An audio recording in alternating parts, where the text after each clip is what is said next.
Banyak, Mbak.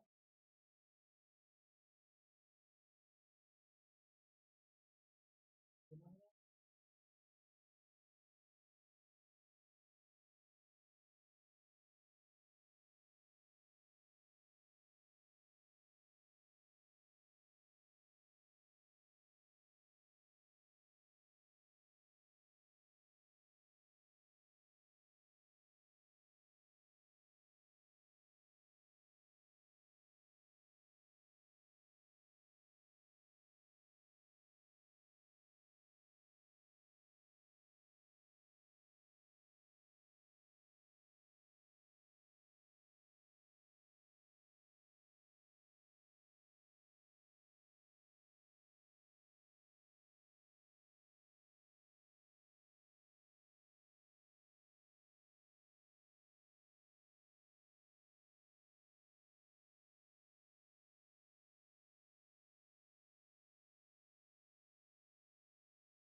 Bismillahirrahmanirrahim.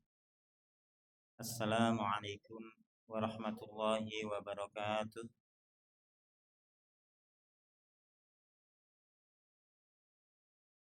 Innal hamdalillah nahmaduhu wa nasta'inuhu wa nastaghfiruh wa na'udzu billahi min sururi anfusina wa min sayyiati a'malina. May yahdihillahu fala mudilla lahu wa may yudlil fala hadiyalah. Wa asyhadu an la ilaha illallah wahdahu la syarika lah wa asyhadu anna Muhammadan abduhu wa rasuluh sallallahu alaihi wa ala alihi wa sahbihi wa sallama. Qala Allah Ta'ala fi kitabihil karim, laqad kana lakum fi rasulillahi uswatun hasanah liman kana yarjullaha wal yawmal akhira wa dzakarallaha katsira. Jamaah, alhamdulillahirabbil alamin. Kesyukuran senantiasa kita wujudkan dengan memuji Allah Subhanahu wa taala, dengan memuji serta mengagungkannya, dan dengan mewujudkan dengan anggota-anggota badan kita. Dan juga di antara bentuk kesyukuran adalah untuk seseorang itu mempergunakan nikmat-nikmat yang Allah anugerahkan kepada jalan yang diridhoinya. Dan sungguh nikmat Allah itu begitu banyak, namun kadangkala kita lupa sehingga kita menganggap hari ini kebanyakan manusia menganggap nikmat itu hanya berupa harta. Karena di sana betapa banyak orang yang berlimpah harta, bertumpuk rumah, berlipat mobil di garasinya, akan tetapi hidupnya senantiasa diliputi kekhawatiran, juga gundah gulana.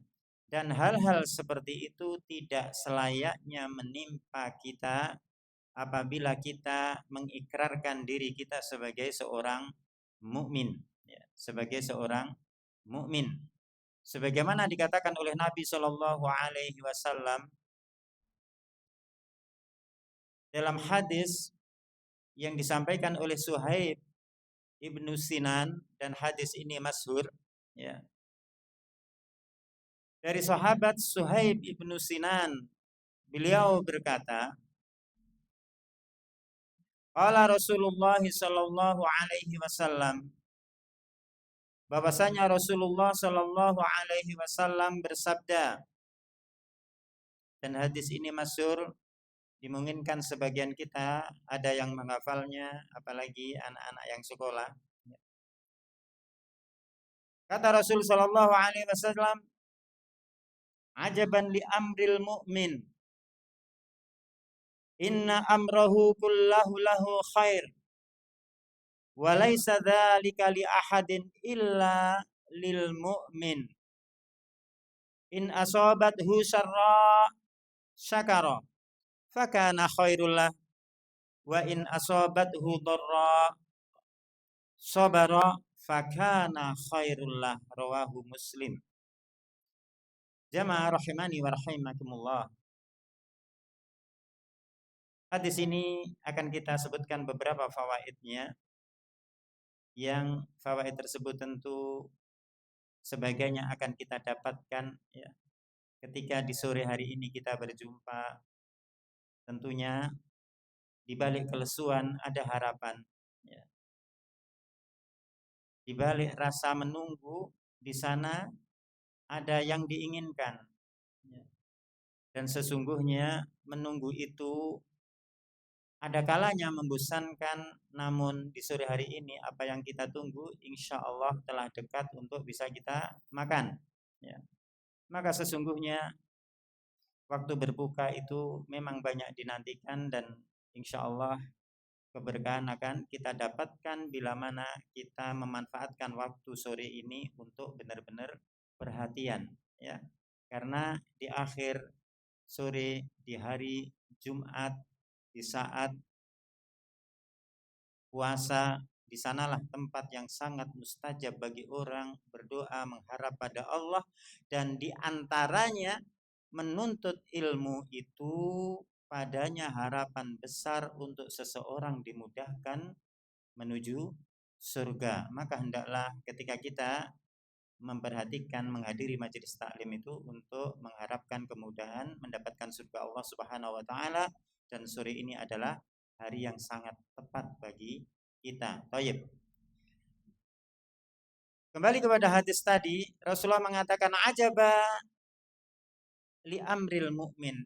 Betapa menakjubkannya urusannya orang-orang beriman. Kalau tadi di mukadimah kita sebutkan betapa banyak orang berharta namun hatinya penuh gundah gulana. Maka kata Rasulullah itu ajaban di amril mu'min. Betapa menakjubkannya perkara orang beriman itu. Ya. Tentu enggak layak dia untuk selalu gundah gulana. Ya. Inna amrahu kullahu lahu khair. Sesungguhnya urusan seorang mukmin itu semuanya baik. Orang mukmin itu semuanya baik.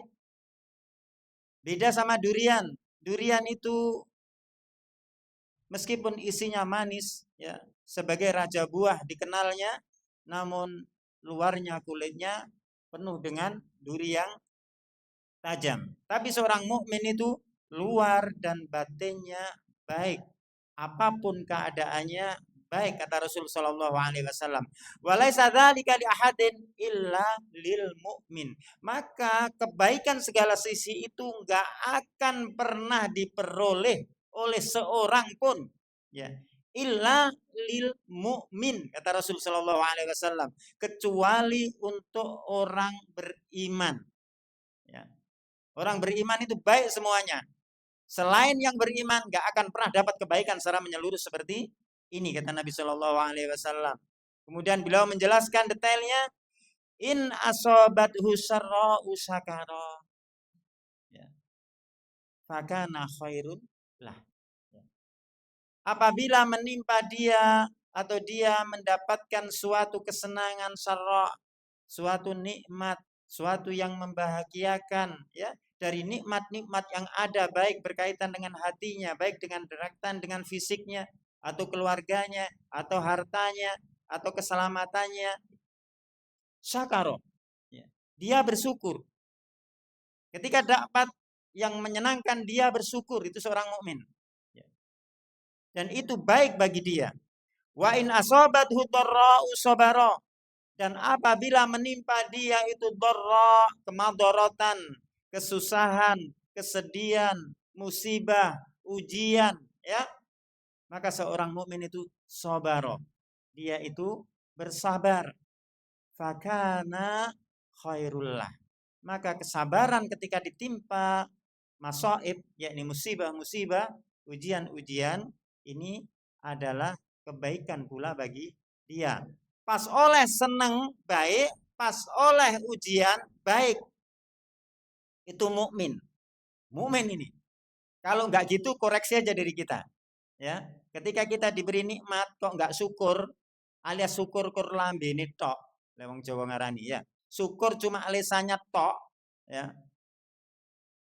Tapi hatinya, amalnya tidak mewujudkan bentuk syukur, maka keimanannya dipertanyakan.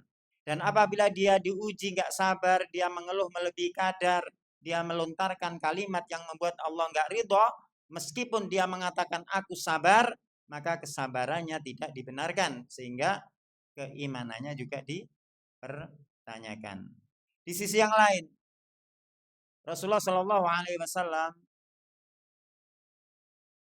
yang dikisahkan oleh Anas, bagaimana seorang mukmin itu dalam bentuk kesabarannya. Ojo sampai kita menyangka, wah aku ya sabar, kalau dikasih musibah saya juga sabar. Bener nggak sabarnya? Ya.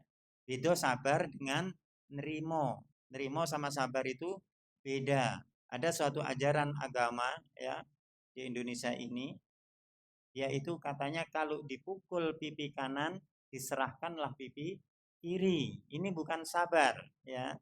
Ini bukan sabar, ini lemah atau tidak pintar, ya. Tapi kesabaran dicontohkan oleh Nabi Shallallahu Alaihi Wasallam dalam hadis riwayat Anas, beliau berkata, "Lamma saqulan Nabi Shallallahu Alaihi Wasallam, ja'ala yataghashahul karbu faqalat Fatimah." Anas menceritakan pada saat Nabi mendekati masa wafatnya, ya, masa wafatnya, ya, tatkala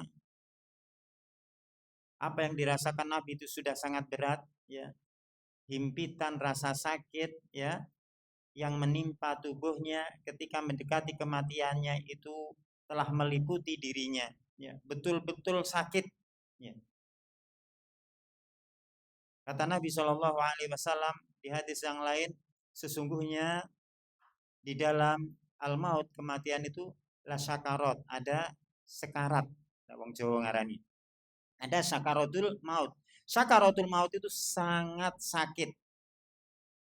Kalau nggak percaya boleh dicoba. Dan kata kita nanti mesti akan mendapatinya. Bahkan Nabi Shallallahu Alaihi Wasallam, ya, ketika Nabi sudah ditimpa sesuatu yang sangat berat menjelang wafatnya, sehingga anaknya itu merasa begitu berat beban orang tuanya, apa yang dia rasakan. Faqalat Fatimah, anak kesayangannya, anak bungsunya ini, ya, dia berkata, wa akroba abata, kata Fatimah,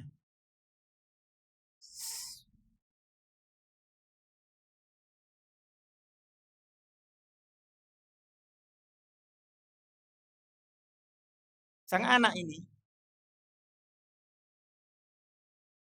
Fatimah anak bungsunya itu, ketika melihat orang tuanya, yakni Nabi kita Shallallahu Alaihi Wasallam,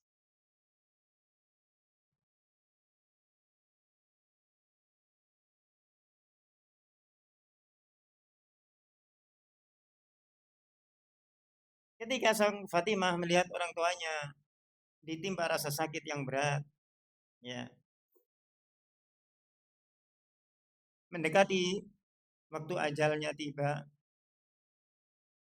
kemudian dengan rasa iba Fatimah mengatakan, wa akroba abata, duhai, betapa berat apa yang menimpa ayahanda, kata Fatimah sang anak. Faqala Nabi sallallahu alaihi wasallam, menunjukkan bagaimana bersabar ketika diuji Allah Subhanahu wa taala. Ya. Bukan Nabi menjerit, bukan Nabi berteriak, tidak merasakan duhai sakit, aduh aduh. Tidak. Apa kata Nabi sallallahu alaihi wasallam? Laisa ala abiki karbun ba'dal yaum ya Fatimah. Kalau bahasa kita, wahai anakku, tenang kamu. Sesungguhnya tidak akan ada rasa yang menyakitkan, tidak ada rasa yang akan memberatkan bapakmu setelah hari ini. Ini masa terakhir abimu ini merasakan rasa berat ya Fatimah.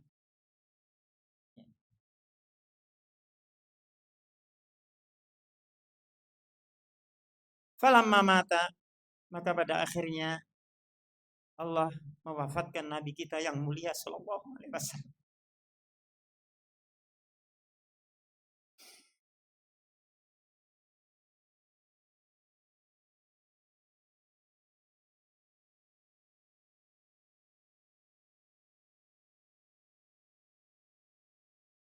Nabi kita orang yang mulia, orang yang paling berhak mendapatkan kecintaan kita. Akhirnya Allah wafatkan. Maka tatkala beliau wafat, falamma mata, qalat, maka Fatimah mengatakan untuk menenangkan, dia berkata, ya abata, ajaba rabban da'ahu. Sungguh engkau telah memenuhi panggilan Rabbmu, wahai ayahanda. Maka kematian itu adalah panggilan dari Rabb, sesuatu yang mesti didatangi. Ya. Dan beratnya rasa sakit ketika sakaratul maut tidak menjadikan Nabi Shallallahu Alaihi Wasallam mengucapkan kata-kata yang gak Allah ridhoi. Ya. Dan Fatimah pun menghibur baik yang hadir maupun pada dirinya. Dia bersenandung, wahai ayahanda, ajaba rabban ta'ah. Sesungguhnya dia telah memenuhi panggilan Rabbnya untuk diangkat ke tempat yang mulia. Ya, ya abata, jannatul firdausi ma'wah. Wahai ayahanda, surga firdauslah tempatnya. Ini seorang mukmin. Apapun yang menimpa dia, bahkan ketika fitnah sakaratul maut datang, sesuatu yang sangat berat di sana, Tapi benar apa yang dikatakan Nabi, bila dia benar-benar di atas iman yang lurus, yang murni, sebagaimana dia katakan kepada Fatimah tadi, laisa ala abika karbun ba'dal yaum. Gak ada lagi sesuatu yang berat yang menyakitkan setelah hari ini. Karena seorang mukmin setelah kematiannya, dia akan tenang di kuburnya, akan merasakan nikmat kubur dan berlanjut kepada nikmat jannahnya Allah Subhanahu wa taala. Ini seorang mukmin. Dan Aisyah melanjutkan, ya abatahu ila Jibril nan'ah. Wahai ayahanda, kepada Jibril aku kabarkan kewafatan. Kenapa? Terbayangkan bagi kita adalah Jibril yang membawa wahyu dari Allah sehingga Rasul diutus dengan membawa perintah dari Allah dan membawa peringatan dari Allah untuk kita, umatnya, ya. Maka seakan-akan Fatimah mengatakan, wahai Jibril, yang bertugas menerima wahyumu telah wafat. Maka Fatimah mengabarkannya kepada Jibril alaihissalam, seakan-akan demikian. Sehingga di balik rasa sesak, Fatimah tetap di atas kesabaran. Falamma dufina qalat Fatimah, maka tatkala Nabi proses penguburan, Fatimah berkata di hadapan para sahabat Nabi Shallallahu Alaihi Wasallam yang lainnya, bukan sebagai bentuk ketidakridhaan, tapi sebagai bentuk rasa sayang, dan memang ujian ditinggalkan orang tersayang itu adalah berat dirasa. Maka dia mengatakan, atabati anfusukum ang tahsu ala rasulillahi turaba. Tatkala Nabi Shallallahu Alaihi Wasallam dalam proses penguburannya, Fatimah mengatakan kepada para sahabat, apakah tega rasanya kalian? Apakah tega jiwa-jiwa kalian untuk engkau menimbunkan at-turab ala Rasulullah Shallallahu Alaihi Wasallam? Tapi memang harus ditimbun orang mati. Bahkan orang yang paling mulia, Nabi Shallallahu Alaihi Wasallam. Tapi rasa hati nggak tega. Ya. Apakah kalian tega jiwa kalian untuk menimbun Rasulullah dengan turab, dengan debu ini, dengan tanah ini? Berat. Kita orang tersayang, kita timbun dengan tanah, tentu berat. Akan tetapi seorang mukmin sabar, dia tetap melaksanakan apa yang Allah ridhoi meskipun terasa berat apa yang di dalam hati, ya. Jamaah rahimani wa rahimakumullah, itu salah satu bentuk kesabaran yang benar. Apapun beratnya seorang mukmin ketika ditimpa padanya musibah, ya, dia tetap mengucapkan atau melakukan perbuatan yang Allah ridhoi. Ketika kematian menimpa orang tersayang, bukan dia teriak-teriak sebagaimana orang jahiliyah, bukan dia menjambak-jambak rambutnya, bukan dia merobek-robek sebagian pakaiannya, bukan dia memukul-mukul pipinya sebagai bentuk meronta-rontanya seorang yang tidak bisa menerima ketetapan Allah Subhanahu wa taala. Dan di sana ada orang yang hari ini dipuji-puji kematiannya di salah satu duta besar di Jakarta. Ya. Seorang yang mengaku Islam, tapi dia mencela para sahabat Nabi, ya, yang mereka kalau memperingati acara kematian mereka memukul-mukul kepalanya, mereka bahkan kadang membacok sebagian badannya dalam peringatan, kalau mereka menyebutnya semacam peringatan Asyura, ya, yang itu terjadi di negeri Iran dan banyak pengikutnya di Indonesia mulai bertebaran. Jamaah rahimani wa rahimakumullah. Dan tentu kita ini mukmin, bukan seperti itu, ya. Kemudian saya tambahkan satu hadis yang mengajarkan kepada kita bagaimana seorang itu harus bersabar. Hadis dari Usamah bin Zaid ibni Harithah. Ada sahabat Usamah. Usamah ini anaknya Zaid. Zaid itu anaknya Harithah. Biasa disebut Usamah bin Zaid bin Harithah. Ya. Dia itu siapa? Maula Rasulullah Shallallahu Alaihi Wasallam, yakni si Zaid, bapaknya Usama. Dia adalah bekas budaknya Nabi Shallallahu Alaihi Wasallam yang Nabi merdekakan kemudian diangkat menjadi anak, yakni menjadi anak angkat. Ya. Wahibbihi wa bani hibbih, dan Usamah itu adalah termasuk sahabat muda kesayangan Nabi, anak kesayangan dari orang yang disayangi oleh Nabi. Usamah adalah orang kesayangan Nabi dan bapaknya Usamah yakni Zaid bin Harithah, dia juga orang yang sangat Nabi sayang. Luar biasa ini sahabat ini. Ya. Sahabat ini luar biasa. Anaknya menjadi anak kesayangan Nabi dan bapaknya menjadi anak angkat kesayangan Nabi. Tentu seorang mukmin ingin. Ya. Maka Usamah berkata di sana, dia menceritakan ketika cucu Nabi menghadapi rasa sakit yang membawa kepada kematiannya, yang cucunya masih bayi.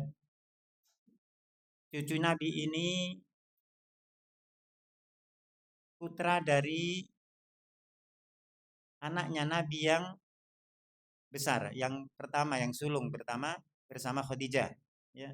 Dia adalah Zainab binti Rasulillah atau Zainab bintu Rasulillah Shallallahu Alaihi Wasallam. Di sana ada Zainab istri Nabi, tapi ada Zainab yang putrinya Nabi. Ya. Nah, suatu saat anaknya Zainab ini sakit.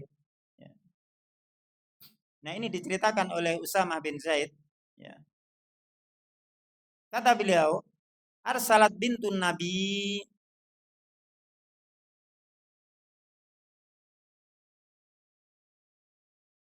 Zainab, anaknya Nabi ini mengutus seorang utusan kepada Nabi Shallallahu Alaihi Wasallam, ya. Dan dia menyampaikan pada utusan, sampaikan kepada Nabi kalau bahasa kita, inna bani qadih tudira fashhadna. Kata sang anak Nabi yang mulia ini, wahai bapakku, ini melalui utusannya, ya. Sesungguhnya anakku itu telah hadir, maksudnya telah dekat yang nampak waktu ajalnya. Maka saksikanlah kami, datanglah kepada kami, maksudnya tungguilah kami, hiburlah kami. Ya. Sang anak minta kepada bapaknya, yang bapaknya lagi nggak di rumah, ya, dia minta supaya datang untuk menjenguk cucunya yang sedang sakit parah. Maka utusan itu sampai kepada Nabi Shallallahu Alaihi Wasallam. Kemudian Nabi nggak langsung datang, tapi Nabi berpesan kepada utusan tersebut. Fa'arsala, ya, Nabi berpesan pada utusan tersebut, yukrius salam. Kata Nabi, sampaikan salamku kepada anakku, yakni kepada Zainab. Ya. Wa yaqul, dan Nabi mengatakan dalam pesannya setelah menyampaikan salam, kata Nabi, innallaha akhadha walahu ma'a'ta wa kullu syai'in indahu bi ajalin musamma. Kata Nabi dalam pesannya tersebut, sesungguhnya Allah akan mengambil apa yang menjadi miliknya, dan Allah juga memberikan apa yang menjadi miliknya. Dan pada segala sesuatu itu di sisi Allah telah ditetapkan waktu-waktuna, telah ditetapkan ajalnya. Maknanya semuanya mesti akan mati. Nabi berpesan seperti itu untuk mengkhabarkan kepada anaknya bahwasanya anak itu adalah dari Allah, titipan Allah. Maka sewaktu-waktu Allah akan ambil, Allah akan mengambilnya, karena pada setiap sesuatu itu telah ada waktu yang ditentukan padanya. Ya. Kemudian Rasulullah melanjutkan dalam pesannya, fal tasbir wal tahtasib. maka hendaklah kamu bersabar dan kamu mengharapkan pahala dari Allah Subhanahu wa taala dari musibah yang menimpamu tersebut, ya. Maka ketika sampai pesan orang tuanya seperti itu, sang anak tetap ingin orang tuanya datang, apalagi orang tuanya adalah Rasulullah. Maka sang Fatimah mengutus kembali seorang utusan kepadanya, dan dia tuksimu alaihi la ya'tiyannaha, dan dia bahkan sampai bersumpah, kalau bahasa kita, demi Allah ya Abi, datanglah, jenguklah aku. Itu kalau bahasa kita. Dia sampai bersumpah, demi Allah wahai bapakku, jenguklah aku, lihatlah aku. Maka ketika Rasulullah dengan kelembutannya, dengan kebijaksanaannya melihat anaknya betul-betul mengharapkan penenangan, penghiburan dari bapaknya, dari Rasul Shallallahu Alaihi Wasallam, faqama, maka Nabi berdiri menuju ke rumah anaknya tersebut, dan dia disertai dengan Sa'ad ibnu Ubadah dan juga Mu'adz ibnu Jabal dan juga Ubay ibnu Ka'ab serta Zaid bin Thabit serta rijalun, beberapa sahabat yang lain. Nah, sampailah Nabi ke tempat si Zainab yang anaknya sedang menghadapi sakit yang parah. Maka setelah sampai fayurfa'u ila Rasulillahi as-sabi, maka seorang anak yang masih bayi itu diangkatlah, diserahkan kepada Nabi, ya. Kemudian fa'aqadahu fi hijri, kemudian Nabi mendudukkan bayi itu di pangkuan beliau, ya, di pangkuan beliau, wa nafsuhu taqaqa, dalam keadaan nafas si bayi tersebut telah tersendat-sendat, ya, karena mendekati ajal meskipun bayi, jadi sudah sulit bernafas di sana si bayi tersebut. Fafadat aina, maka ketika Nabi memangku cucunya tersebut dan melihat keadaan nafasnya seperti itu, maka mengalirlah dari mata beliau yang mulia air matanya. Fafadat aina, menggembung, mengalir air mata dari mata Nabi Shallallahu Alaihi Wasallam. Sampai-sampai sahabat kaget, ya. Sampai sahabat kaget, yakni saat beliau berkata, ya Rasulullah, mahadha. Ketika melihat Nabi meneteskan air mata, wahai Rasulullah, apa ini? Mungkin orang akan menyangka, lu katanya harus sabar, kok nangis? Sehingga sahabat itu kaget. Air mata apa? Kenapa ya Rasul? Ada apa?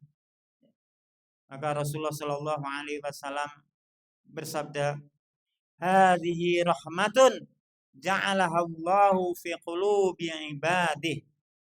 Ini adalah bentuk kasih sayang, bukan bentuk ketidaksabaran.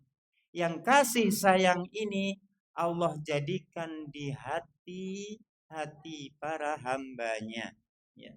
Wa fi riwayatin, dalam riwayat yang lain disebutkan fi qulubi man syaa min ibadih, yang Allah timpakan atau jadikan rahmat, rasa kasih sayang itu di hati seseorang yang Allah kehendaki dari kalangan hambanya.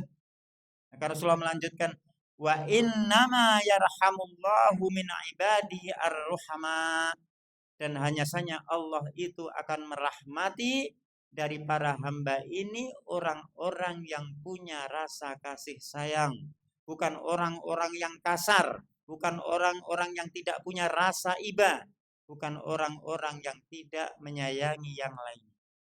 Tapi rahmat Allah, kasih sayang Allah akan diberikan kepada ar-ruhama, orang yang punya rasa kasih sayang. Hadis ini diriwayatkan oleh Imam Bukhari juga Imam Muslim rahimahumullahu ta'ala. Maka menangis itu bukan tanda enggak sabar, tapi tanda enggak sabar itu tatkala musibah datang menangis dan meraung-raung, ya, menjambak rambut dan memukul-mukul pipi dan mengucapkan apa-apa yang enggak Allah ridhoi. Namun sekedar menangis itu adalah bentuk kasih sayang, bentuk rasa sayang. Jamaah rahimani wa rahimakumullah, ya. Maka kesabaran ini adalah sesuatu yang sangat tertuntut untuk kita amalkan, ya. Sehingga sampai Allah Subhanahu wa taala dalam ayatnya menyebutkan di sana, innama yuwaffas sabiruna bighairi hisab.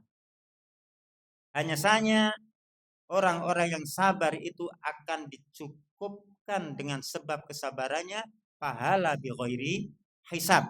Jadi pahala yang tidak terhingga, bahkan tidak dibatasi seberapa besarnya, itu adalah pahala yang diberikan kepada orang-orang yang sabar. Dan ini seorang mukmin seharusnya dapat nikmat bersyukur, dapat musibah dia bersabar dengan sabar yang benar. Dan sabar ini wajib. Ya, sabar ini wajib. Maka Allah katakan dalam ayat yang lain, wasbiru. Nah ini, saya kasih ingat ya, bahwasanya asal, ini kaidah ya, bahwasanya asal di dalam agama kita ini, al-amru yufidul wujub. Ya. Perintah itu asalnya adalah memberi faidah wajib. Maka ketika ada perintah dari agama, baik dari Al-Quran atau hadis Nabi, maka asal perintah itu adalah wajib. Kecuali di sana ada dalil yang lain yang menunjukkan bahwasanya itu mustahab atau sekedar sunnah, bukan wajib. Tapi asalnya, asal datang perintah dalam agama, dia adalah wajib. Maka Allah perintahkan di sini, wasbiru, bersabarlah kalian, innallaha ma'as sabirin, dalam surat Al-Anfal. Ya. Bersabarlah kalian, sesungguhnya Allah bersama orang-orang yang sabar. Ya. Jamaah rahimani wa rahimakumullah. Tentunya kita sangat berharap untuk kita menjadi seorang mukmin yang benar, yang semua keadaan kita adalah khair, adalah baik, ya. Apabila mendapat nikmat bersyukur dengan syukur yang benar, apabila mendapat musibah, ujian, ya, cobaan, dia bersabar dengan sabar yang benar. Maka pada akhir majelis kita, setelah kita banyak mengulas sebagian perkara kesabaran, saya ingatkan pada ayat yang berulang dalam kaitan dengan kesyukuran, la in syakartum la azidannakum, ya. Jika kalian bersyukur atas nikmat-nikmat Allah, maka akan aku tambah nikmat itu kepada kalian. Dan kita pasti dan jelas sudah diberi nikmat. Sampai Allah mengatakan, wa in ta'uddu ni'matallahi la tuhsuha. Ya. Dan jika kamu ingin untuk menghitung semua nikmat Allah, kalian gak akan mampu menghitungnya. Saking banyaknya nikmat Allah. Maka dari sini mengisyaratkan pada kita, wajib kita senantiasa bersyukur. Berkaitan selalu, kalau nggak syukur ya sabar. Ini seorang mukmin. Maka seorang mukmin tidak pantas untuk dia galau, ya, untuk dia merasa senantiasa diliputi kesedihan dan gundah gulana. Bahkan di sana sampai ketika seorang mukmin akan datang atau menghadapi seperti itu, hendaklah segera dihilangkan, dan Nabi mengajarkan cara menghilangkannya di antaranya dengan membaca doanya Nabi Yunus ketika di dalam perut ikan hiu. Ya. Maka Nabi Yunus mengucapkan ketika dihimpit kegelapan, kesedihan, ya, gundah gulana di dalam perut ikan yang gelap gulita, di dalam lautan yang gelap gulita pula, dia mengatakan, la ilaha illa anta subhanaka inni kuntu minadz zalimin. Maka kata Nabi Shallallahu alaihi wasallam, barang siapa yang berdoa dengan membaca doanya Nabi Yunus ini, maka akan dihilangkan segala apa yang menjadikan dia susah dan gundah gulana. Jamaah rahimani wa rahimakumullah, mungkin cukup itu yang bisa saya sampaikan, dan tersisa waktu yang ada silakan dimanfaatkan untuk berdoa pada Allah Subhanahu wa taala, karena ini adalah hari Jumat, di akhir Jumat di sore hari, tempat mustajabnya doa, dan juga bertepatan dengan bulan Ramadan, yang bulan tersebut juga tempat doa dikabulkan. Maka janganlah disia-siakan. Mudah-mudahan Allah Subhanahu wa taala memberikan kita taufik, yakni hidayah, pertolongan agar kita bisa mengamalkan apa yang telah disebutkan dari ajaran-ajaran Islam yang benar. Allahumma shalli ala Muhammadin wa ala alihi wa sahbihi ajma'in. Nas'alullaha at-taufiq lima yuhibbuhu wa yardah. Allahumma arinal haqqa haqqa warzuqna tiba'ah wa arinal batila batila warzuqna ijtinabah. Wa naktafi bihadza subhanakallahumma wa bihamdik asyhadu an la ilaha illa anta astaghfiruka wa atubu ilaik. Walhamdulillahi rabbil alamin.